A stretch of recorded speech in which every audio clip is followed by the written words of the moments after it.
সারা বাংলাদেশের মানুষ যদি তার ইনসুলিন স্কোরটা জানতো, এটাকে নর্মাল করে ফেলতো, হোমায়েরটা নর্মাল করে ফেলতো, এই রোগগুলো আর হবে না।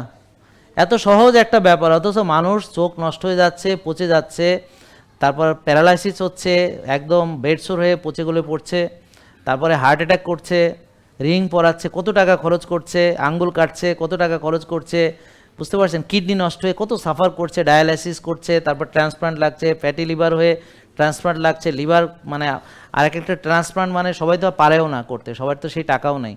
তাহলে কারো আঙ্গুল কাটতে হচ্ছে, পা কাটতে হচ্ছে, হ্যাঁ, মানে একদম পেটের সমস্যা, নানান রকম প্রবলেম, অথচ খুব সিম্পল একটা সমাধান। এটা যদি সবাই বুঝতো, আল্লাহ সবাইকে এটা বুঝদান করো, বলেন আমিন। বিশ্বাস করেন, এই কথাটা যদি আপনারা সবাইকে একটু বুঝাতে পারেন, আপনারা যারা আত্মীয় স্বজন আছে, যারা পাড়া প্রতিবেশী আছে, যারা আপনাদের কথাটা বিশ্বাস করে, আপনাকে বিশ্বাসযোগ্য মনে করে, বা ধরেন অনেকে আছে যে এই আপনার আমাদেরকে মেনে আপনার উন্নতি হয়েছে, যেমন এই যে ভাই, আপনি কাউকে দাওয়াত দিয়েছেন ভাই, আপনি যে অনেক লোককে দাওয়াত দিয়ে, আলহামদুলিল্লাহ। তো উনি ওনার ওয়াইফ দুজনেই অনেক লোককে দাওয়াত দেন। আমার কথা বুঝতে পারছেন ভাই? আপনি দাওয়াত দিয়েছেন কাউরে? আচ্ছা, ঠিক আছে, গুড। তাহলে এই যে আমরা যারা ভালো হচ্ছি, তাহলে এই দাওয়াতটা দিতে হবে না সবাইকে? হ্যাঁ, তুমি কয়জনটা দাওয়াত দিছো? হ্যাঁ, গুড। তাহলে ঠিক আছে, তাহলে আমরা যারা ভালো হব, আমরা নিজেরা ভালো হয়ে অন্যদেরকেও আমরা কি করব, এই রাস্তায় আসার জন্য আহ্বান জানাবো।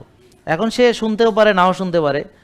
ধরেন 10 জনকে বললে 2 জন হয়তো শুনবে, 8 জন শুনবে না, টিস্কারি মারবে। তো এখন ধরেন এই টিস্কারিটা আপনার খারাপ কিছু না, কারণ নবী রাসূলরা যখন আল্লাহ পক্ষে মানুষকে দাওয়াত দিয়েছেন, তাদেরকে এমনকি একেবারে মেরেও ফেলতে চাইছে। তারপরে ওই যে উটের ভুঁড়ি তার পিঠে চাপায় দিছে, তারপরে কাটা বিছায় দিছে পথে, তারপর বিষক্রিয়ায় হত্যা করার চেষ্টা করেছে, দন্ত মোবারক শহীদ করেছে, অনেকবার খুনের ষড়যন্ত্র করেছে, তাকে মেরে ফেলার জন্য অনেক যুদ্ধ করা হয়েছে, তাকে মেরে ফেলতে চেয়েছে, এভাবে নানান রকম ষড়যন্ত্র করা হয়েছে। তো এটা আসলে আপনারা যদি সত্যের পথে থাকেন, তাহলে ইবলিস বসে থাকবে না, কখনো ইবলিস বসে থাকবে না, ইবলিস রেস্ট নেয় না। জেকে লাইফস্টাইল, ওষুধ মুক্ত সুস্থ জীবন।